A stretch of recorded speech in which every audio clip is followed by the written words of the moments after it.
আজ থেকে শুরু হয়েছে 7 দিন সরকারি ছুটি, অর্থাৎ 17 মার্চ থেকে 23 মার্চ পর্যন্ত সরকারি ছুটি রয়েছে।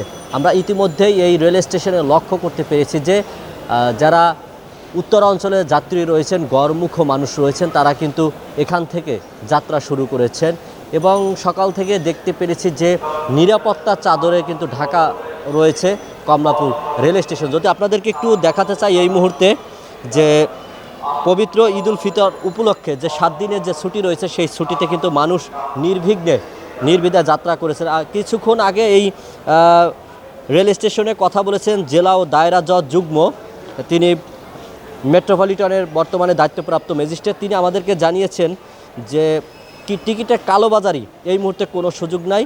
তিনি আমাদেরকে আরও জানিয়েছেন যে একজন কালোবাজারিকে সকালে গ্রেপ্তার করা হয়, তাকে 3 বছরের কারাদণ্ড দেওয়া হয়েছে।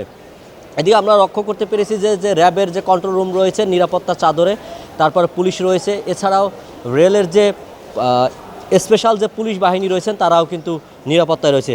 আমরা রেলের যাত্রীদের সাথে কথা বলেছি, তারা আমাদেরকে জানিয়েছিলেন যে এই মুহূর্তে টিকিটের কালোবাজারি নিয়ে কোনো সমস্যা নেই, তারা আজকের নির্বিঘ্নে যাত্রা শুরু করেছেন।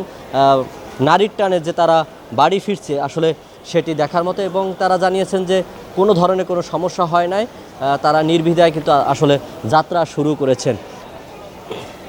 একটু জানিয়ে রাখতে চাই যে কমলাপুর রেল স্টেশন থেকে রাজশাহী ডিভিশনের বিভিন্ন জেলায় নেত্রকোনা, ময়মনসিংহ, নরসিংদী এইসব অঞ্চলের কিন্তু আসলে রেল এখান থেকে যাত্রা করে। যতটুকু জানতে পারি যে এই অঞ্চলে কিন্তু লাখ লাখ মানুষ রয়েছে যারা ট্রেনে যাত্রা করেন। সকাল থেকে আমরা রেল স্টেশনের বিভিন্ন স্থানে ঘুরে ঘুরে দেখেছি যে মানুষের যেমন চাপ রয়েছে ঠিক তেমনই রেল কখন ছাড়বে সেই অপেক্ষায়ও কিন্তু আমরা দেখতে পেরেছি যে এইখানে তারা অপেক্ষামান রয়েছেন। যদি একটু আবারও জানিয়ে রাখতে চাই, পবিত্র ঈদ উল ফিতর উপলক্ষে টানা 7 দিনের ছুটিতে যাচ্ছেন সরকারি কর্মকর্তা কর্মচারী, এছাড়াও বেসরকারি কর্মকর্তা কর্মচারীরাও যাচ্ছেন। ঈদের আগে তাদের শেষ কর্মদিবস আজ। বেশ কিছু বেসরকারি প্রতিষ্ঠানেও আজ থেকে ঈদের ছুটি হচ্ছে। পবিত্র ঈদ উল ফিতর উপলক্ষে পূর্ব ঘোষিত ছুটির পাশাপাশি 18 মার্চ ছুটি ঘোষণা করার প্রস্তাব গত 5 মাস মন্ত্রিসভার বৈঠকে অনুমোদন করা হয়। এর ফলে সব সরকারি অফিসে 17 থেকে 23 মার্চ পর্যন্ত 7 দিনের ঈদের ছুটি থাকবে। এবার চাঁদ দেখা সাপেক্ষে 21 মার্চ পবিত্র ঈদ উল ফিতর উদযাপিত হতে পারে। সম্ভাব্য তারিখ ধরে আগে থেকেই 19 থেকে 23 মার্চ পর্যন্ত 5 দিনের ছুটি তারিখ নির্ধারণ করে রেখেছিল জনপ্রশাসন মন্ত্রণালয়। এর আগে 17 মার্চ পবিত্র শবে কদরের ছুটির এরপর দিন 18 মার্চ ছুটি হওয়ার ফলে এবার ঈদ উপলক্ষে টানা 7 দিনের ছুটি পাওয়া যাচ্ছে।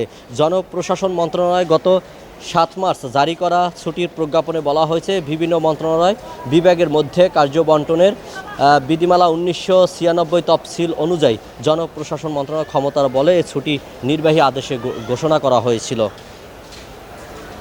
ঘোষিত ছুটির দিনে দেশের সব সরকারি, আধা সরকারি, স্বায়ত্তশাসিত এবং বেসরকারি অফিস বন্ধ থাকবে, তবে জরুরি সেবাগুলো এ ছুটির আওতার বাইরে থাকবে। সেটি কিন্তু আসলে সরকারের পক্ষ থেকে জানানো হয়েছিল। তো আজ থেকে এই 7 দিনের ঈদের ছুটিতে নারীর টানে বাড়ি ফিরছে ঘরমুখ মানুষ। পরিবারের সঙ্গে আত্মীয় স্বজনের সাথে ঈদ আনন্দ ভাগাভাগি করতেই তারা এই ঢাকা ত্যাগ করছেন। প্রত্যাশা যে এবছর যে ঈদের শান্তিপূর্ণ যে যাত্রাটি হচ্ছে ভোগান্তি ছাড়া সেটি যেন অব্যাহত থাকে। কমলাপুর রেল স্টেশন থেকে আল আমিন এম তাহিদ, ভিওডি বাংলা, ঢাকা।